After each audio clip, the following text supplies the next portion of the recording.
Corona संक्रमण की पहली लहर में लगे लॉकडाउन ने उद्योग धंधों के साथ लोगों के रोजगार पर संकट खड़ा कर दिया था। जिन लोगों की नौकरी गई या काम धंधे प्रभावित हुए, उन्होंने अपने स्टार्टअप शुरू किए। लेकिन कोरोना की दूसरी लहर में लगे लॉकडाउन ने एक बार फिर इनके अरमानों पर पानी फेर दिया। ये हैं प्रदीप सिंह। प्रदीप कोरोना से पहले जयपुर सीतापुरा गारमेंट्स की फैक्ट्री में मैनेजर थे। लॉकडाउन लगा तो कंपनी ने सैलरी आधी कर दी। प्रदीप के सामने घर चलाना मुश्किल था, लिहाजा प्रदीप ने अपनी जमा पूंजी और लोन लेकर अपना खुद का गारमेंट्स का स्टार्टअप शुरू किया। काम कुछ गति पकड़ता उससे पहले ही कोरोना की दूसरी लहर ने सब कुछ तबाह कर दिया। अभी जो लॉकडाउन था, इससे पहले वाले लॉकडाउन में मैं जॉब करता था एक फैक्ट्री के अंदर में। तो लॉकडाउन होने के बाद में सैलरी मेरी आधी कर दी गई थी। उसके बाद से फिर सैलरी को कुछ हो नहीं पा रहा था। फिर मैंने अपना काम चालू किया, एक छोटा सेटअप चालू किया जो भी मैंने वीडियो में दिखाया आपको।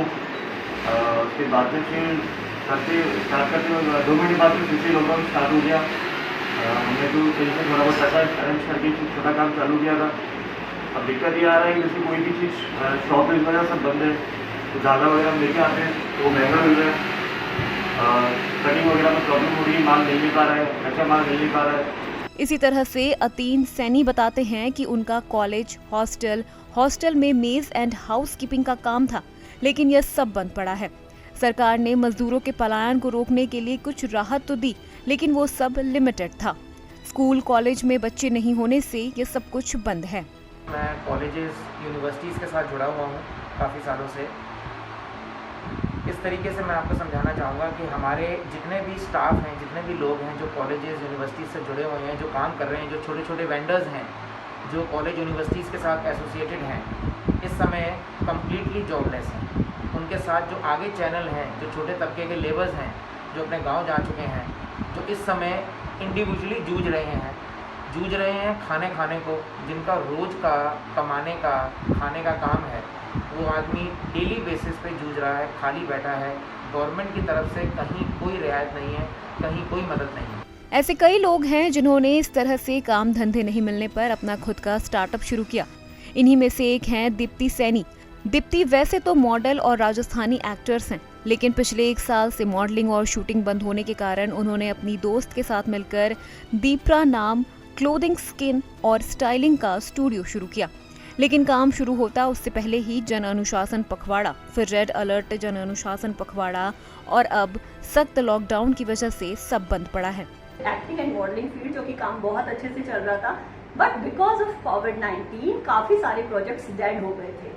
मैंने और मेरी पार्टनर प्रज्ञा तिब्रीवाल, हम दोनों ने अपना एक स्टार्टअप स्टार्ट किया दीपरा नाम से, लेकिन अनफॉर्चुनेटली उसी टाइम पे कोविड-19 की सेकेंड लहर आ गई है और जिसके कारण हमें अपना स्टोर क्लोज रखना पड़ रहा है because of the lockdown. I can understand lockdown is very very important, but मैं सिर्फ गवर्नमेंट से, स्टेट गवर्नमेंट से, सेंट्रल गवर्नमेंट से और जितने भी हायर अथॉरिटीज हैं उनसे ये अपील करना चाहती हूँ कि आप लोग कोई ना कोई सोल्यूशन लेके आए हम जैसे एंटरप्रेन्योर के लिए, जिन लोगों ने अपना स्टार्टअप स्टार्ट किया है।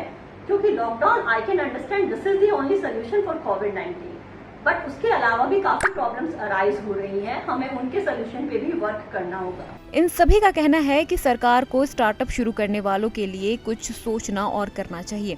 ये तो महज बानगी भर है। राजस्थान में लाखों ऐसे युवा उद्यमी हैं जो कोविड की पहली लहर से प्रभावित होने के बावजूद खुद के दम पर हालातों को बदल रहे थे, परिवार चला रहे थे। लेकिन कोविड की दूसरी लहर ने न केवल उनके कदम थाम दिए, बल्कि आर्थिक रूप से कमर भी तोड़कर रख दी। ईटीवी भारत के लिए जयपुर से जसवंत सिंह की रिपोर्ट।